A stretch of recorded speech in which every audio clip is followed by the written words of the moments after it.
M3 ran out. So yeah, Mr. Malik was asking me whether he should go for an E46 or E36 M3 or an Audi A4 Quattro manual 2011. So he stays in the US, and I would say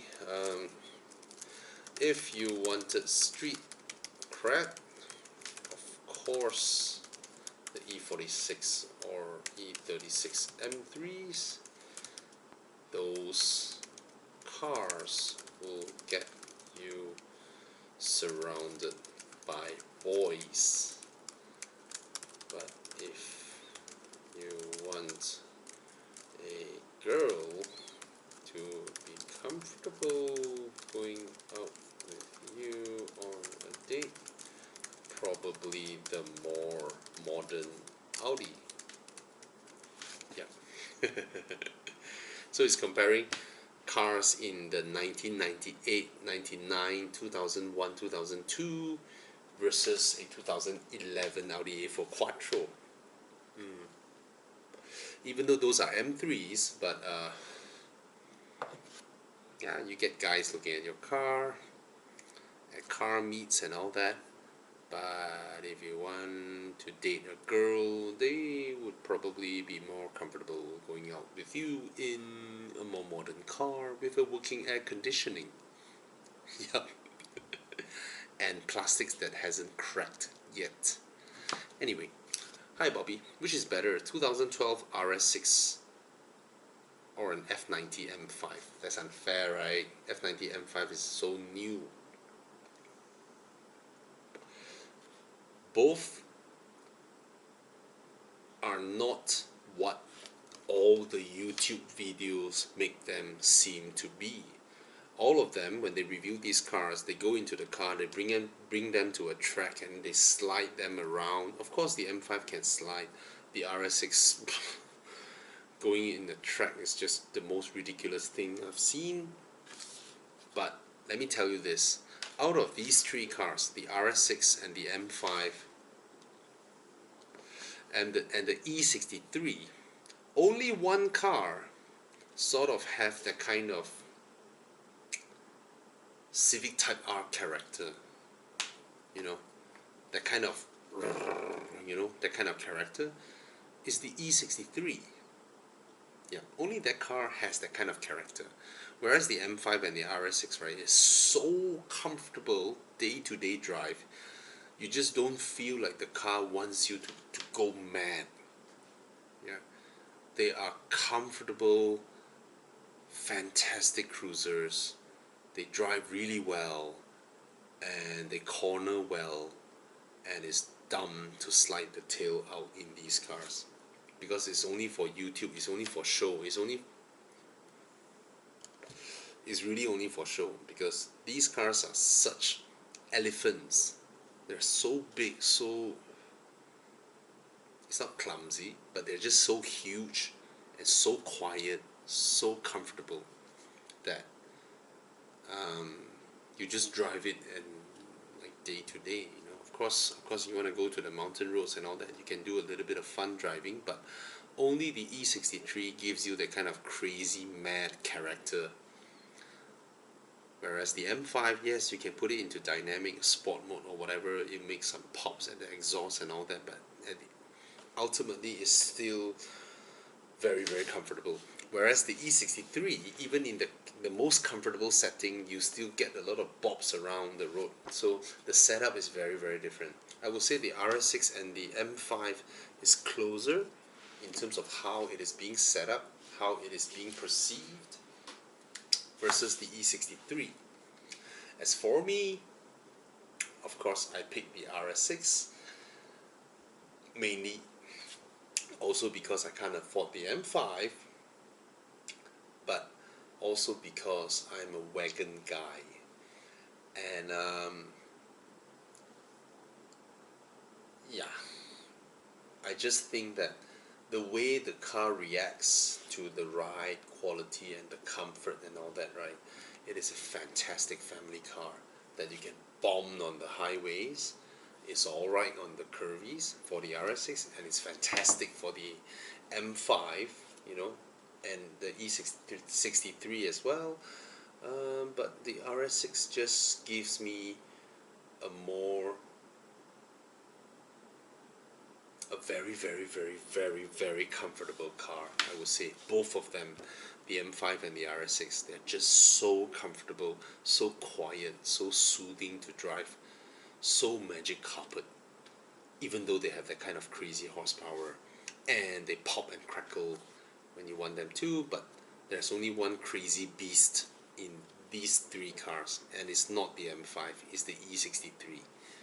That car has that kind of character. Even though there's a lot of YouTube videos that shows the M5 can accelerate faster, but you will agree with me when you are driving an M5 in the F90 M5. It's just so comfortable that the car won't make you feel like you want to go mad in it. It doesn't have that crazy character in it. Same goes the RS6. Dynamic, is there a crazy character? No, no, it's still very comfortable.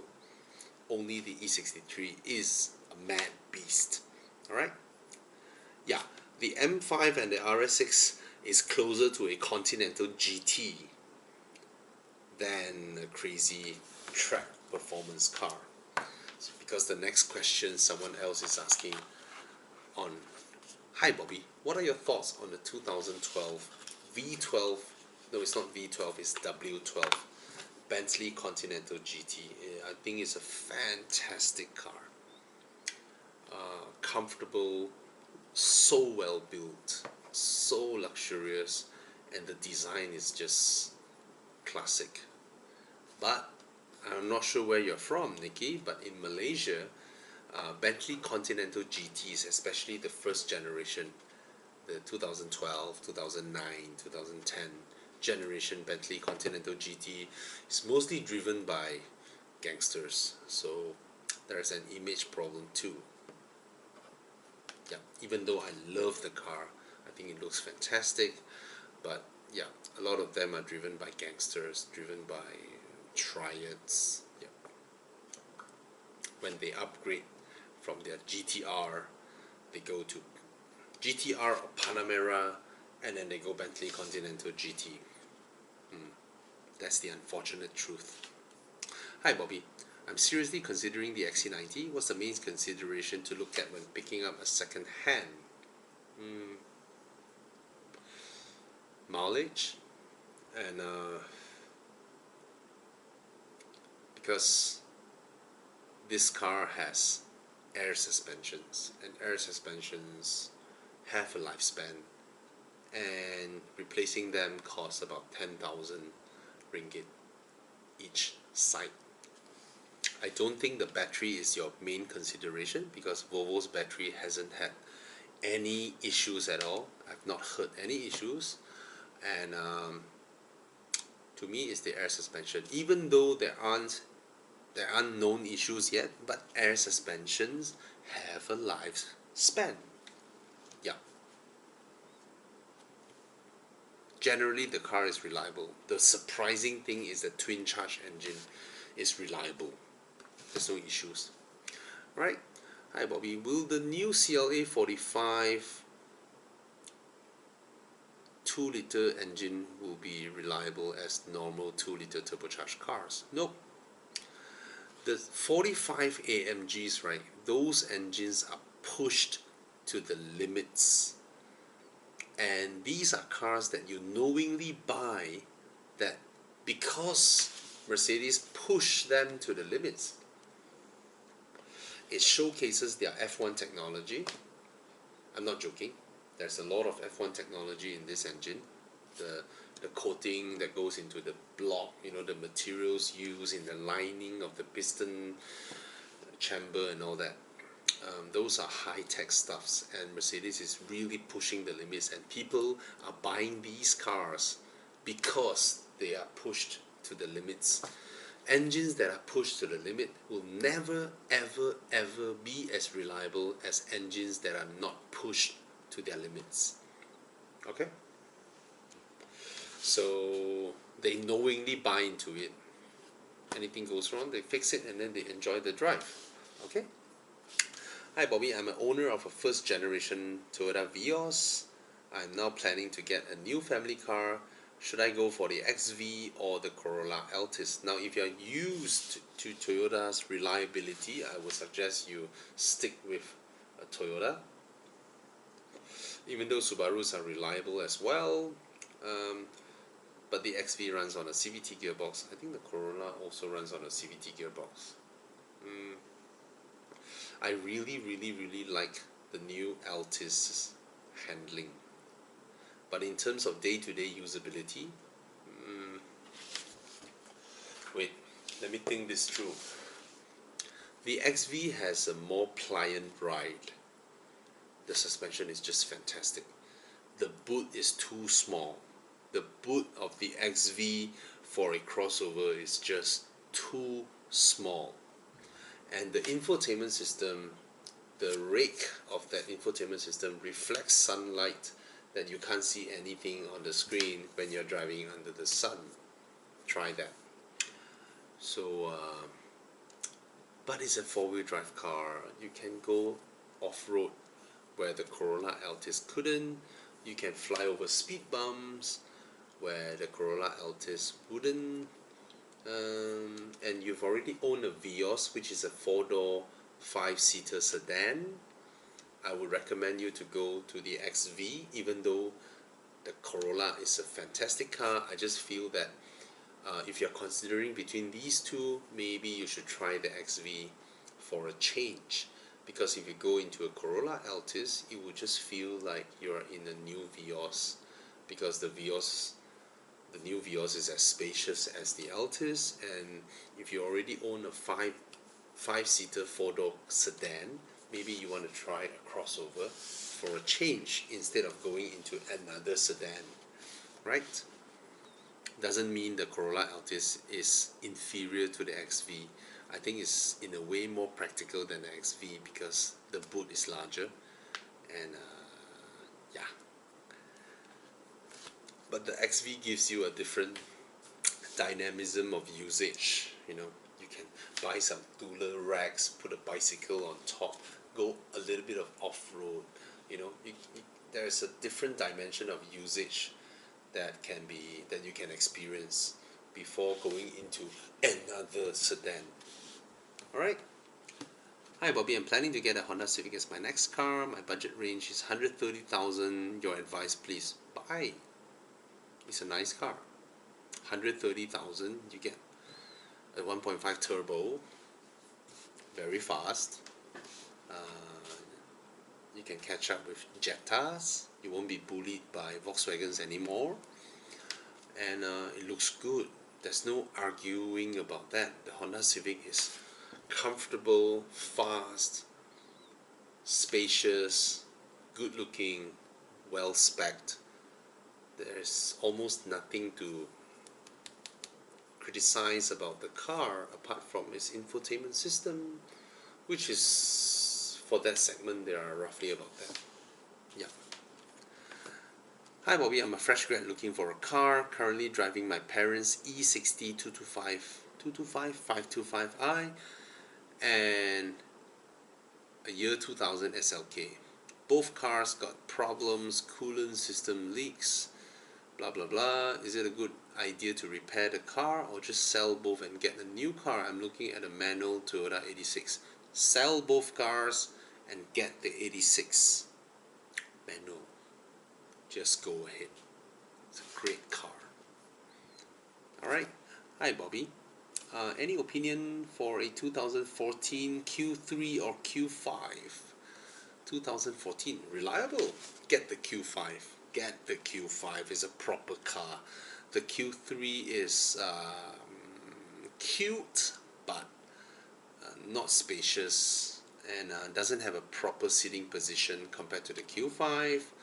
Just get the Q5. It's a fantastic car, the Q5. Yeah, the Q3 drives well, but again, it doesn't have a proper seating position for me at least. Alright, hi Bobby, I'm 29 years old, sold off my car recently. I'm contemplating on an F30 320D, a C200 W205, or a Passat V8 2-liter Highline. I know the Beamer handles better, but the F30 interior looks kind of dull and dated compared to the W205. Which one would be the best to pick in terms of ride quality, performance, maintenance, reliability, comfort, and high-speed cruising? Mainly I do a lot of high-speed, long-distance driving and sometimes some B-road spirited run, blah blah blah blah blah blah blah. Would you like to go for an Audi A5 Sportback? It has an interior that is better than the F30. It has a shape and space and frameless doors that makes it look much better than the W205, and the W205 doesn't have a footrest. The Passat B8 is fantastic, okay. Arguably it is the car that is easiest to extract performance out of all this.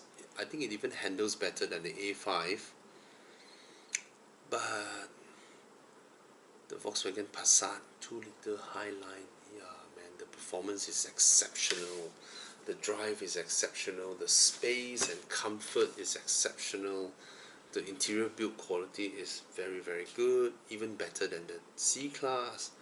The C-Class is pretty empty, I would say. Performance wise it is the worst. I mean, for what you're looking at, right, a C200 W205, a used one, the transmission is always looking for gears, is a bit jerky, the ride comfort is not there, but the car is beautiful. The C-Class is the prettiest car of the lot. It looks the most expensive here. The interior is the prettiest here, and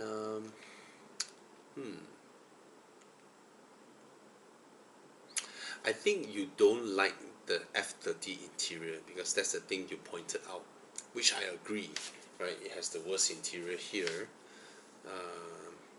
In terms of design, the build of it is more or less the same as the W205, and in terms of interior build, I would say the B8 Passat and the Audi A5 has the best interior.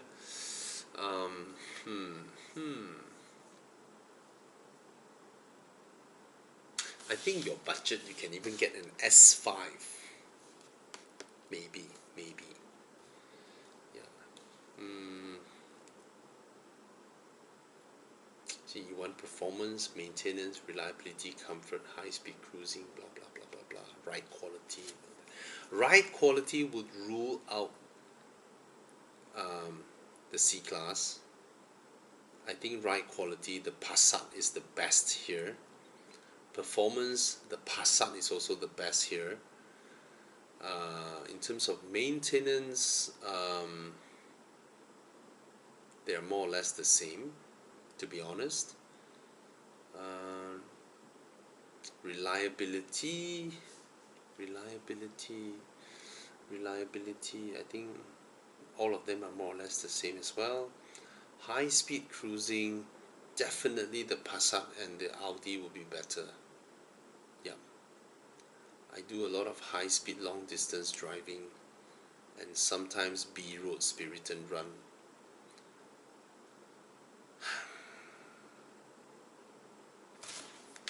What is the price now?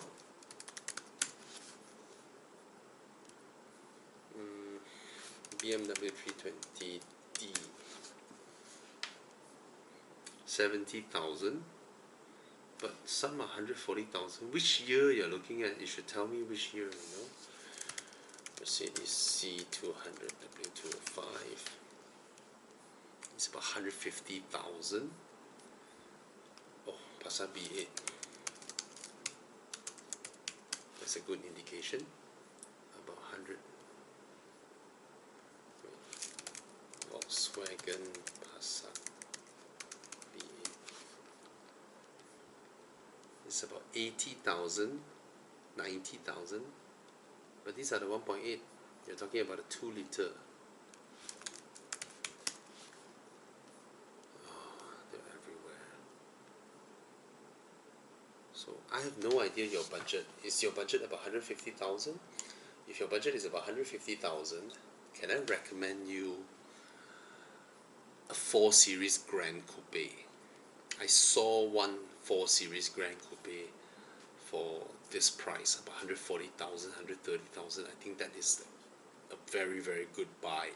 Even though it has the same interior as the F30, but when you step out, the shape is a 4 Series Grand Coupe. Alright, Mr. Golan, BMW 4 Series Grand Coupe.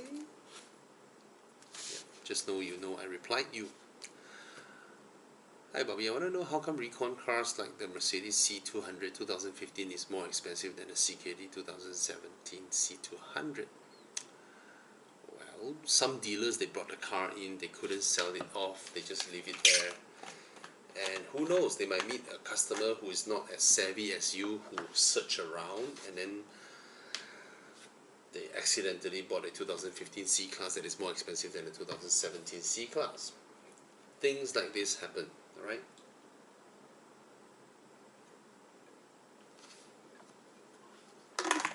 Hi Bobby, I'm a uni student who is currently driving a diesel W211 and I'm thinking of changing my car. Basically my budget is about 100,000. My dad will sponsor me another 100,000. Wow! So you have a 200,000 ringgit budget. So your dad will give you 100k and you take a 100k loan, right? 200k, buy an M5, F10 M5 and tell and justify it to your father. Why?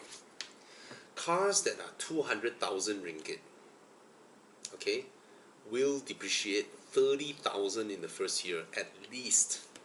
And then the second year they will depreciate another 20,000, and by the third year they might depreciate another 10,000 ringgit. So in 3 years time you would have depreciated 60,000 from your 200,000 ringgit car. Alright, now if you were to use your 200,000 ringgit to buy an M5, even though per year the road tax is 8,000 ringgit, but your M5 will roughly forever be 150,000. You can drive the car for 10 years, it will still be worth 150,000. If you drive the car for 50. Ladies and gentlemen,